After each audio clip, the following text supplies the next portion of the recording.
Why do we call this movement of people the Bantu migration? Because it shared elements of a language known as Bantu. Yeah, exactly right, because they all had the same language. Okay, and that language is going to be culturally diffused as they spread through 1/3 of the African continent. So if we're looking at impacts, impacts is another word for effects. So what were some effects of the Bantu migration? Well, number one, they spread language, specifically the Bantu language. But eventually, the Bantu language is going to combine with the Arabic language. Now, how did the Arabic language get to Africa?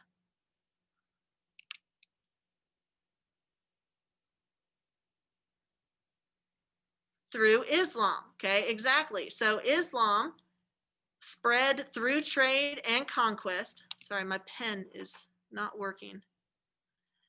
And as Islam spread, so did the Islamic language of Arabic, because remember, the Quran was written in Arabic. So if you're a Muslim, regardless of if you live in Europe or Africa or Asia, you need to be familiar with this language. So the combination of Bantu and Arabic created something new. Okay, the creation of something new, once you combine two aspects of culture, is known as syncretism.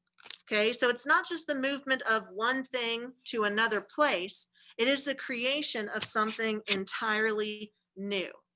And so Bantu and Arabic combined together to give us Swahili. I swear, if my pen doesn't work, I'm going to lose it.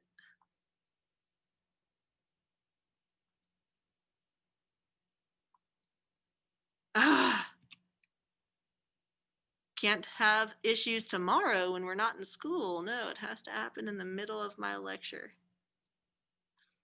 Sorry, no pen today.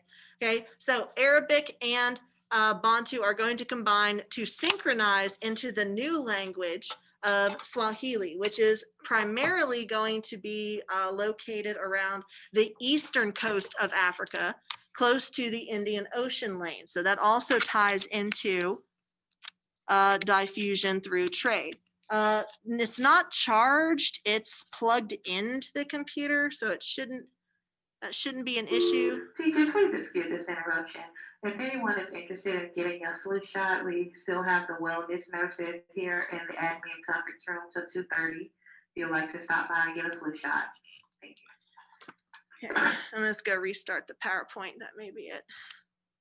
Do y'all know that if you go to Publix and get your flu shot, you get a $10 gift card? Okay, That's all you needed. You're like, not the pandemic. It's just like, I want that, because they got buy one, get ones. You can get a lot of ice cream with a $10 gift card with a buy one, get one deal. We don't buy anything at Publix that's not buy one, get one. Yeah, that's right, because it's so expensive. Although at least when you go to Publix, you don't have to wait in line as long to check out. I swear at Walmart, they only have one single checkout line, and everybody and their mother has to pass through it. And even in the lines where it's like 20 items or fewer, everyone's like, I'm going to bring in an entire cart of 50 items. All right, let's see if this works.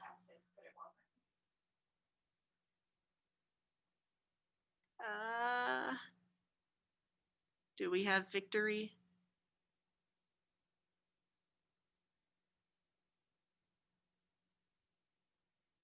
All right, there's a line. That'll do. All right, so when we're talking about impact, where you talk about the spread of language, something is wrong here. One, language. All right, y'all, I'm just gonna have to type it in the chat to make this work.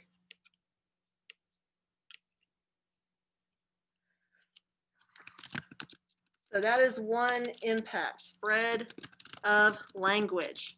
You're also going to have the spread of agriculture. Okay, because, well, that's supposed to say number two. Because as they spread through the south of Africa, they replaced or displaced hunters and gatherers. And so the spread of agriculture means that you're going to have the spread of new foods. So we have new foods as well as new technologies due to trade. Okay, so these are spread along the trade routes.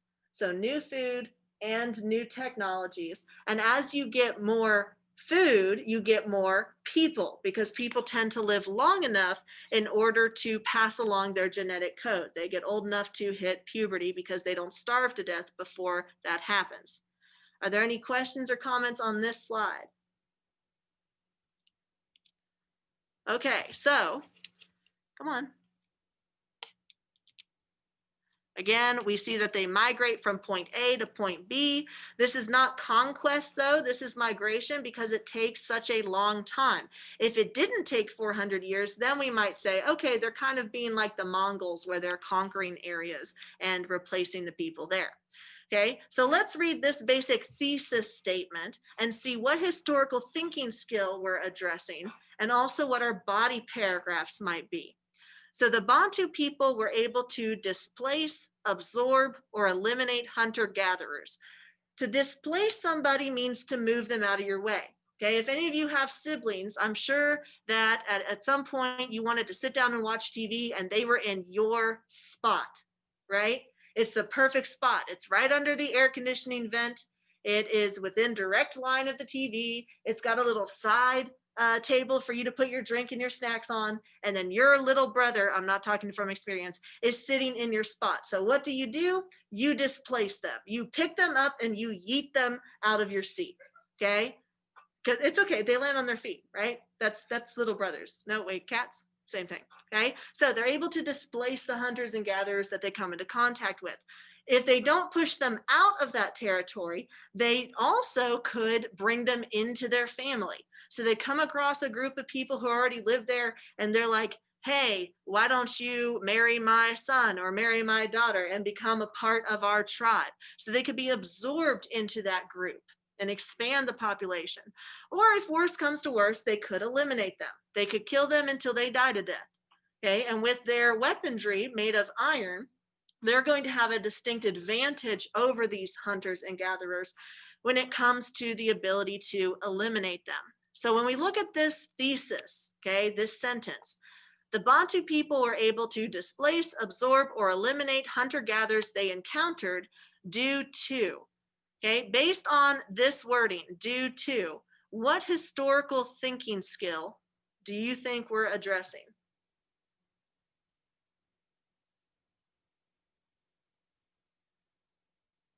Causation, because due to is the same as saying because, with the keyword in because being cause. So we're looking at cause and effect. Okay, what allowed the Bantu people to displace and absorb and eliminate? So this is the effect. Okay, they had 1, 2, and 3. They had agriculture. As they moved south in their very slow migration from under the Saharan desert, they were able to bring new foods into the area, new staple foods. Now, when you think staple foods, don't think, wait, like a stapler, like made out of metal? That sounds awful. Like mouths and staplers don't go together, okay? But this is talking about instead foods that are common to that area, foods that people rely on. For instance, if we're talking about staples of American food, if you think about the types of foods that you eat every single day, or the categories of food that you eat every single day in America, what might that include? Hamburgers. Okay, we're very, very heavy on meat, right? So breakfast, you have meat, you have sausage and bacon. Lunch, you have meat, like a turkey sandwich or something like that. Hot dogs, things like that. Or dinner, you maybe have meatloaf or chicken. Chicken's one of the most popular ones. That's not very common in other countries. Our country is very, very heavily reliant on a meat-based diet, okay? Whereas other countries may focus on legumes or nuts in order to get their protein, or you may have a diet focused more on veganism or vegetarianism. So our staple foods would include, all right, we need a meat with every meal, and then a fruit, and then a grain. So even if you look at the lunch that's served in the lunchroom, they have certain standards for what is a well-balanced meal. Well, in Africa during this time, staple crops include yams, which are delicious. We're getting closer to Thanksgiving. Millet, which is a type of grain, so don't feel bad if you've never heard that before. And sorghum, also a type of cereal or a grain. So as they're moving through these areas where hunter-gatherers live, well, which type of lifestyle do you think is going to have more food? A lifestyle in which you have to hunt or find your food every day, or a lifestyle where you're able to plan ahead and grow large amounts of food?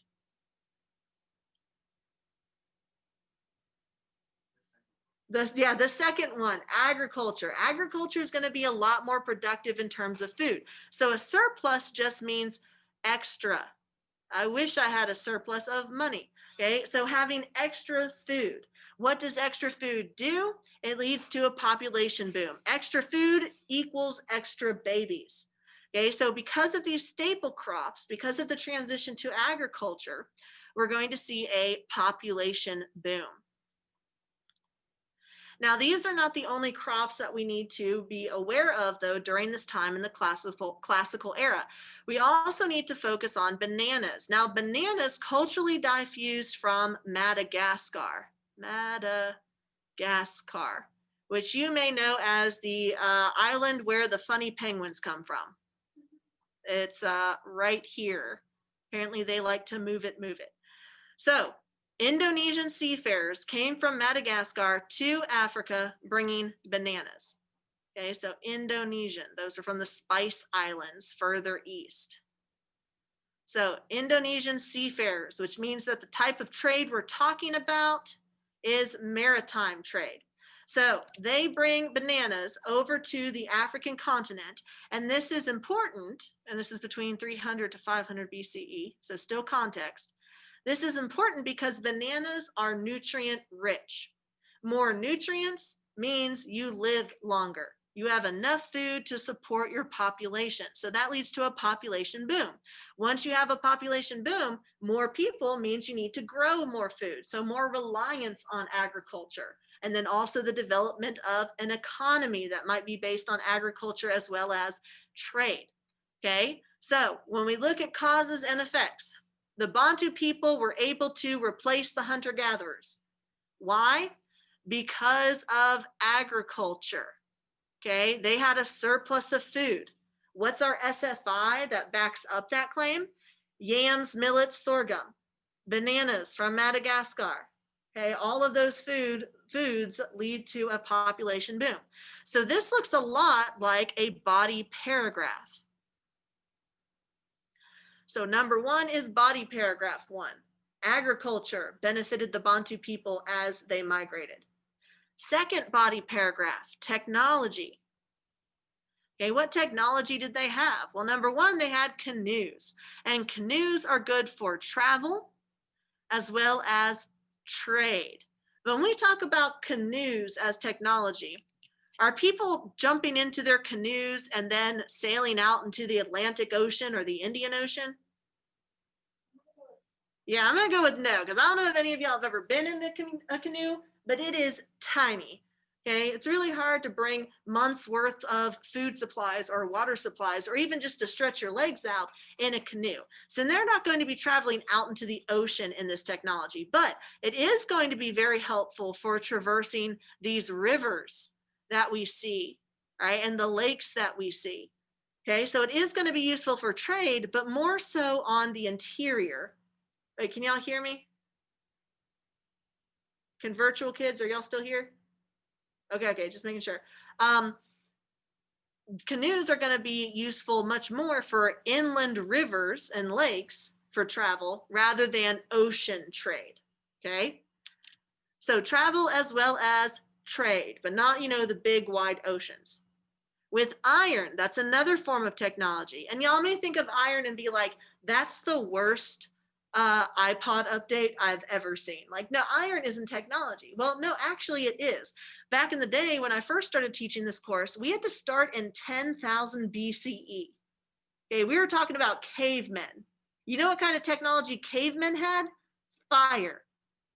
That was literally a vocab word in our first unit. We had to talk about how fire was technology, how farming was technology. So don't discount iron as a type of tech just because it's not a computer. So what could iron be used for that was productive for the Bantu people?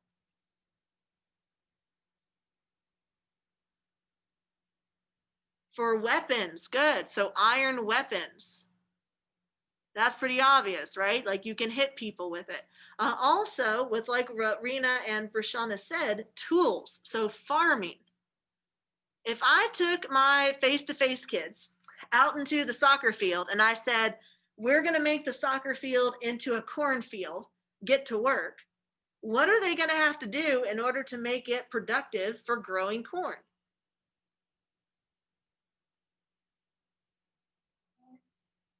You have to plant seeds, but can you just go out there with all that grass and the rocks and be like, I'm going to dump some seeds here and I'm going to dump some seeds over here?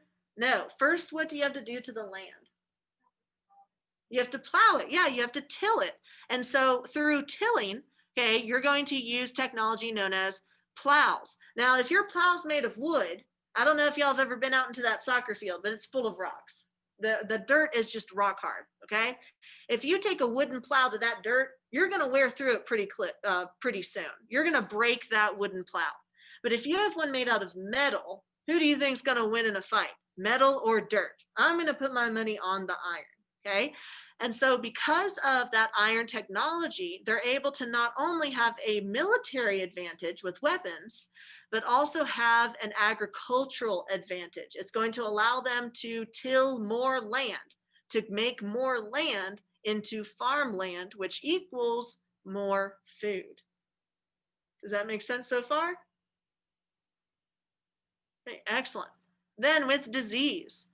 Disease helped the Bantu people. How is it that disease like malaria would benefit the Bantu people, but not the hunter-gatherers they came into contact with? Because they were immune. Yeah, sickle cell disease, which we talked about in this class already, right? Okay. Yeah, so y'all remember I drew the little donut and I drew the sickle cell?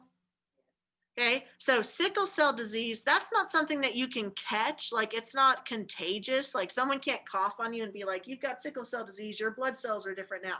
It's something that's inherited. So why would it be why would it be evolutionarily beneficial for this disease to keep being handed down? Well, because it extended the lives of people who came into contact with malaria, because it made them immune to malaria. So whereas the Bantu people are spreading through these tropical climates, all right, they're able to move into areas that other people can't because they are protected from malaria. This is also going to be a factor that prevents the Europeans from colonizing Africa during this time. Okay, so from 1450, which is period 2, to 1750, that's the age of imperialism. That's when we're going to talk about quote unquote old imperialism. Now, under old imperialism, the Europeans are going to be taking things that don't belong to them, but they're going to be taking land in the new world being the Americas, right? Why don't they take over Africa? Africa's right next to Europe. Wouldn't it make more sense, instead of crossing an entire Atlantic Ocean, to just go a little bit south and take over Africa? Well, they couldn't, because Europeans were highly susceptible to malaria. Okay, Europeans, if they tried to move inward into the African continent, oftentimes would die once they contracted this disease. So the inside of Africa was safe from colonization. The Portuguese had to settle for settling along the port or coastal cities of the African continent. But in the New World, there was no malaria, and so the Europeans were able to dominate. But eventually, in the New World, a medicine is going to be found, okay, called quinine. This quinine is a treatment for malaria. So by the time we get to the year 1750 to 1900, this is when we start the period of new imperialism, where it's Europe again. Okay, Europe is taking things that don't belong to them, but instead of conquering the New World, they start conquering Africa. Okay, so one of the factors that prevented the Europeans from taking over Africa was malaria until a cure or a treatment is found in later centuries. Does that make sense so far? Okay. So we're going to see that not only is the geography of Africa very diverse, but the people are also going to be very diverse. So when you say African people, there's a lot of different kinds of African people. You could be talking about the western coast under the Saharan. You could be talking about in Central Africa, in the Congo, or Southern Africa, or the eastern coast with trade in gold and salt. Okay, so there's a lot of different groups within Africa, so you can't just treat them as a monolith. Okay, so the Bantu speaking people, as they migrate from here throughout the southern section of Africa, are going to emerge into different groups. Now, they're going to start out as very close-knit communities. Okay, close-knit communities. And this is based on familial ties. Okay, they're going to trace their heritage matrilineally. Okay, that means that they trace their heritage through the mothers, not the fathers. Now, does this mean that they're patriarchal? No. Patriarchal means that men dominate positions of society. All the emperors and the leaders that we talked about in Africa, like Mansa Musa and Sundiata, all of them have been male. So we're still going to see patriarchy. Men still dominate positions of power. However, inheritance is not given through the line of the father, but instead it's given through the lines of the mother. So let's say, for instance, I have a mom and a dad. Let's just assume, okay? And there's my younger brother, Alex, and there's me. I was named Miss McNeely at birth. Okay? How sure am I that my brother and I have the same mom?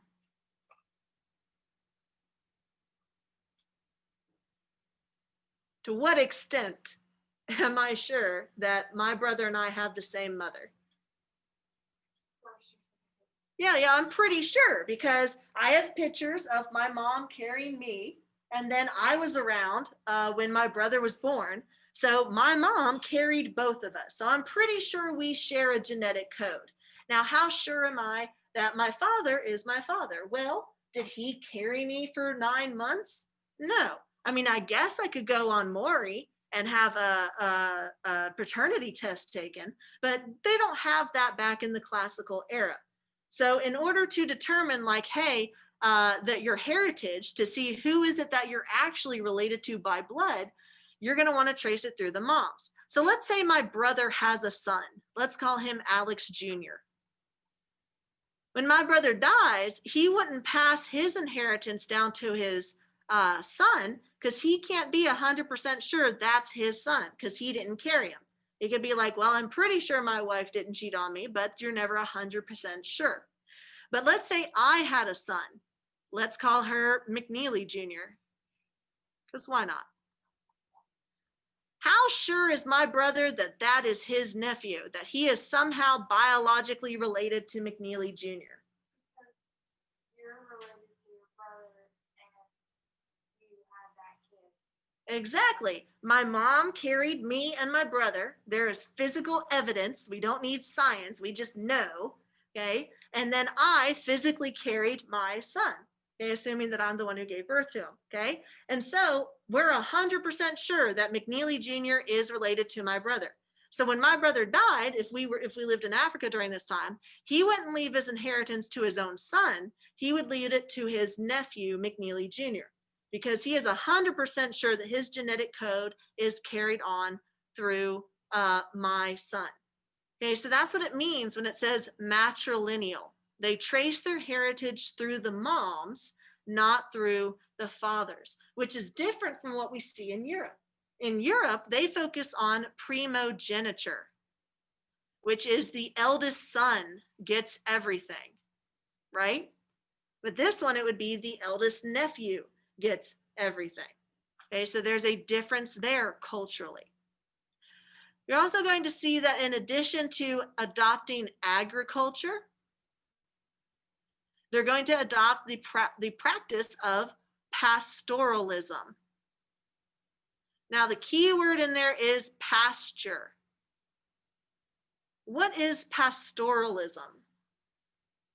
It's not the growing of crops, it's not the growing of plants, but instead it's the growing and raising of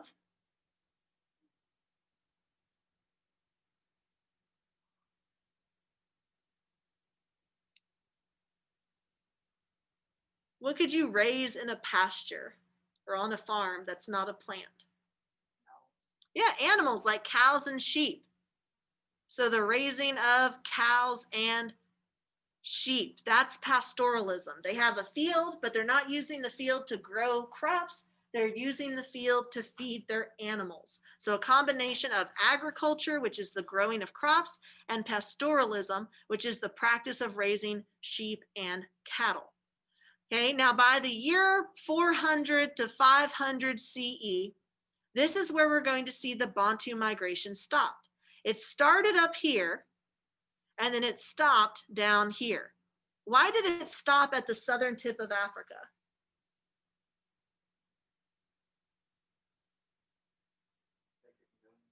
Yeah, they can't go any further. What's past the southern tip of Africa? Is there another continent there? No, not unless you count Antarctica, and I wouldn't recommend going there. Okay, so they had nowhere else to go, thus their migration stopped at the southern tip. It wasn't about conquest, it was simply about slowly migrating to new resources throughout the continent. Does that make sense so far? Okay. Now we're going to move into other aspects of the Bantu culture. Remember, Christianity, or sorry, no, not Christianity, religion is an aspect of culture. And within Africa, we're going to see first the animistic, so animism, the animistic form of a spiritual religion in Africa. And then eventually we're going to see the cultural diffusion of Islam, and it's mostly going to be Islam. That's going to be the dominant one. And then Christianity, although that's really only going to be in Ethiopia. So what is animism? What kind of religion is that?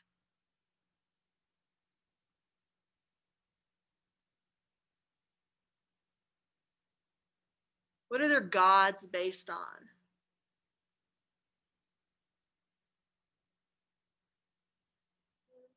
Animals. Okay, the key word in animism is like animals. So this is basically talking about elements of nature. Like in the early river valley civilizations, they believed that their rivers were gods. They believed the moon was a god, the sun was a god.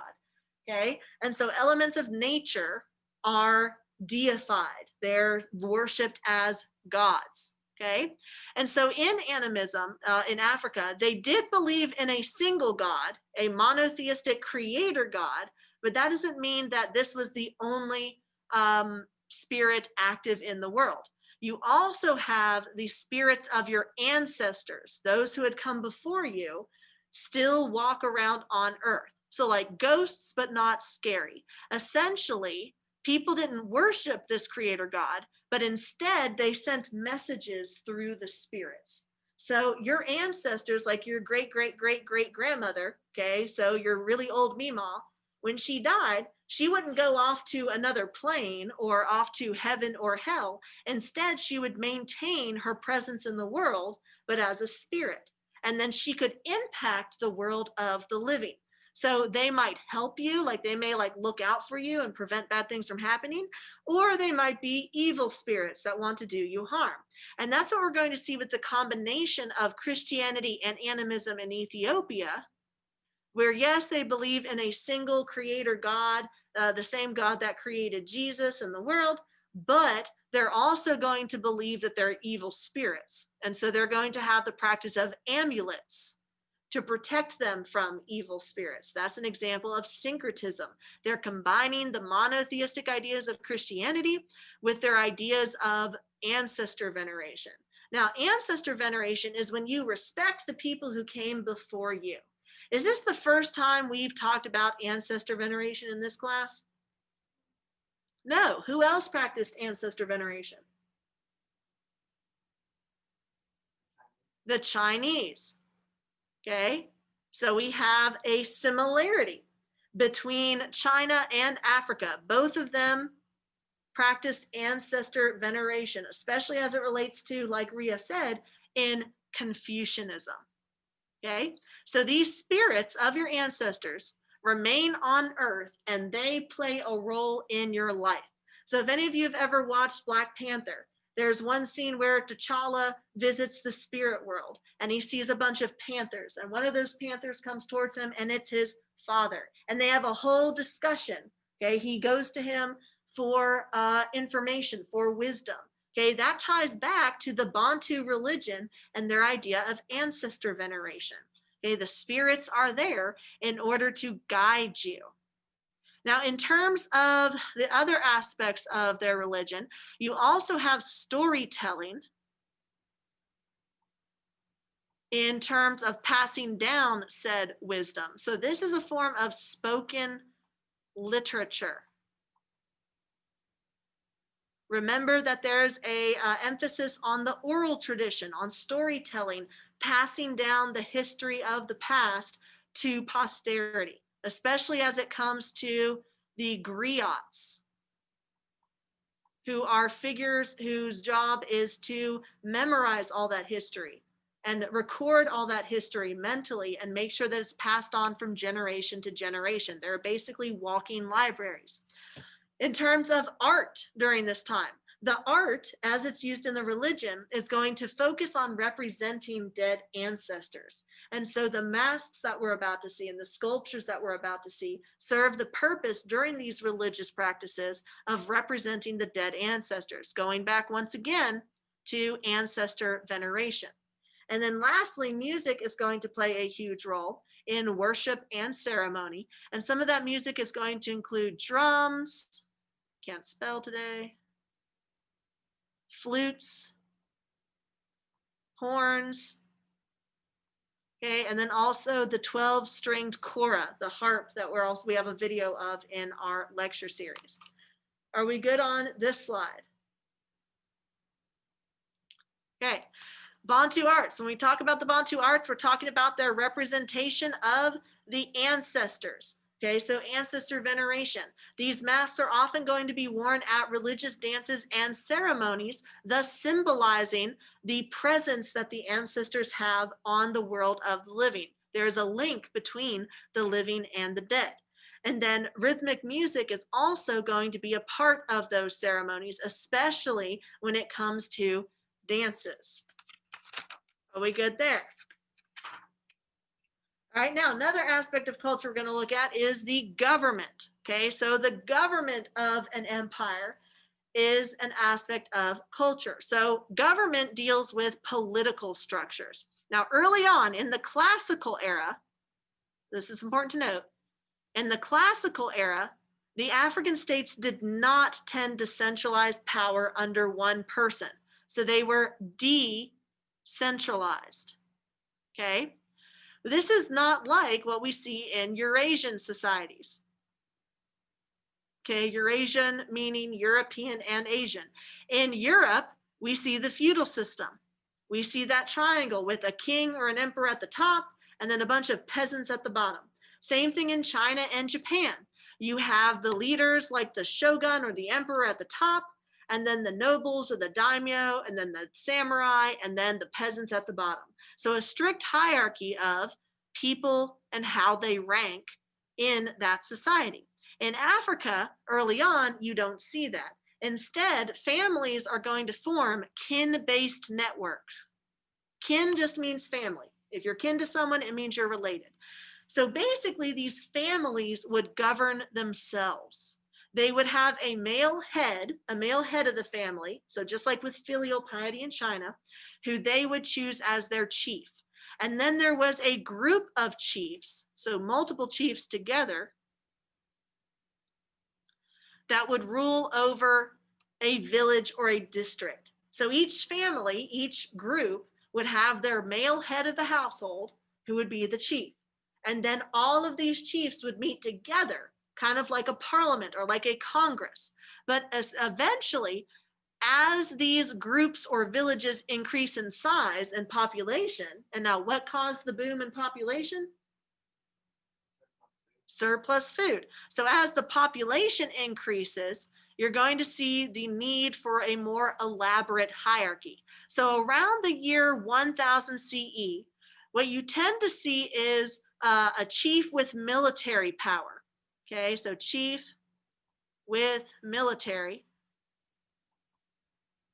tends to impose their rule. Same thing that we saw in Japan. The nobles, like the daimyo, had their own armies of samurai. And eventually one of those powerful daimyo would take over and establish a shogunate.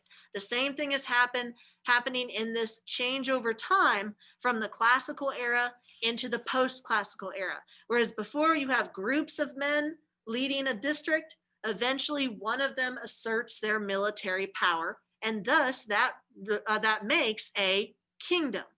Okay, so we're going to see kingdoms like the Ife and Benin in Western Africa, the development of the Congo in Central Africa.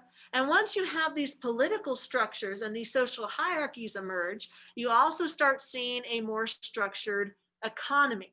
So for instance, whereas the Byzantine used gold coins for currency and the Chinese used copper coins and flying cash, in Africa, they're going to use cowrie shells. That's a W. Okay, so cowries are going to be used as a form of currency.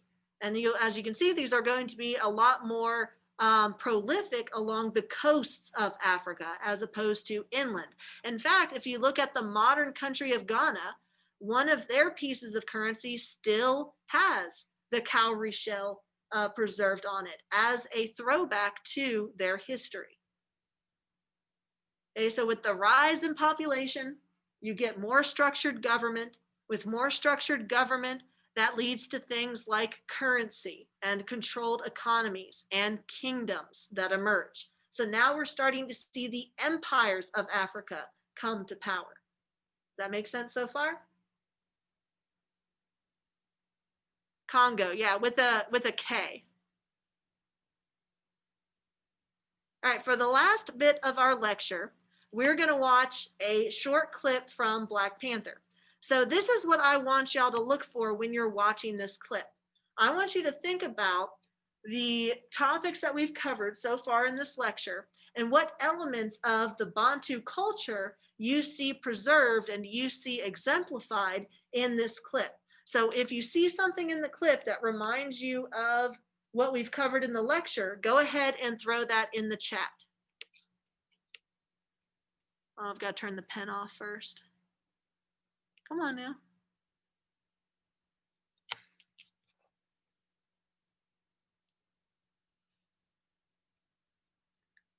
Y'all ready?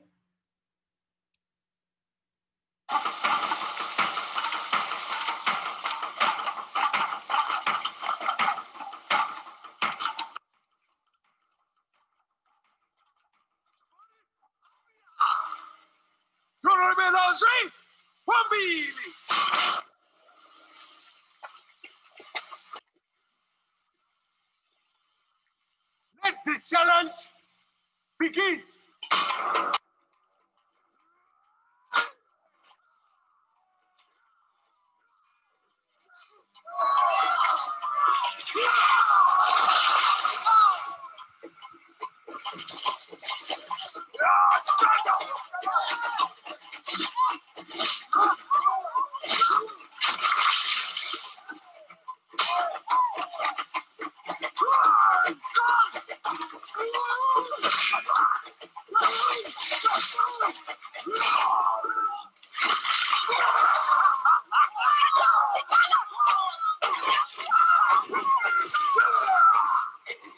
Where is your God now?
people need you. Live life.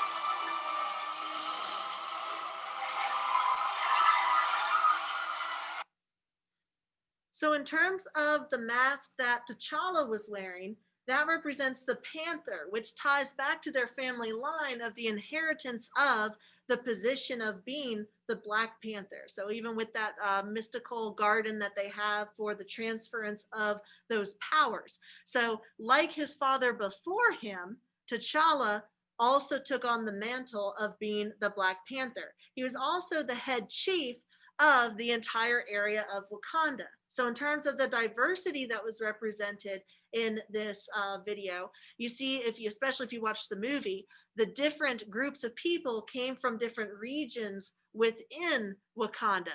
For instance, M'Baku, the guy that he was fighting with the gorilla mask, he lives in an area of outside of Wakanda that is very cold. Like later in the movie, like spoiler alerts, you'll see that they go there and it's snowing. Okay, so that's reflecting the geographic diversity of the peoples within that fictional land of Wakanda. Now, the creators of the movie actually did focus a lot of the culture from the Bantu people in this movie. Okay, so in the video, the 13-minute video that I posted in Schoology for y'all, that goes through specifically what aspects of the movie, not just in that fight scene, but overall relates back to African practices, including the scarification type of tattooing that we see with Killmonger, with Michael B. Jordan that's shown in the movie. Andrew, if you haven't seen the movie, then that would be a really good homework assignment. Like your homework for tonight is to watch Black Panther because it is amazing. Okay, and so the masks related to ancestor veneration because T'Challa's father before him was the Black Panther. The masks relate to animism because you see influences of the elements of nature, not only in the masks, but also in the different regions that are represented within Wakanda. Someone mentioned the iron technology. Okay, so they're talking about the types of weapons that they utilized. And then even in that fight scene, T'Challa specifically mentions his heritage. I am Prince T'Challa, son of, and then he names his father. Now, the only thing that's a little bit off in terms of what we've covered is that T'Challa inherited the empire from his father. If this were focused more on the Bantu lines of matrilineal inheritance, it would have instead gone to T'Challa's father's sister's son. So it actually would have been his nephew that took the throne instead of his son, T'Challa. But in the movie, we don't see that. We don't see T'Challa's father having a sister. Instead, we see T'Challa's father having a brother who also had a son with Killmonger. Okay?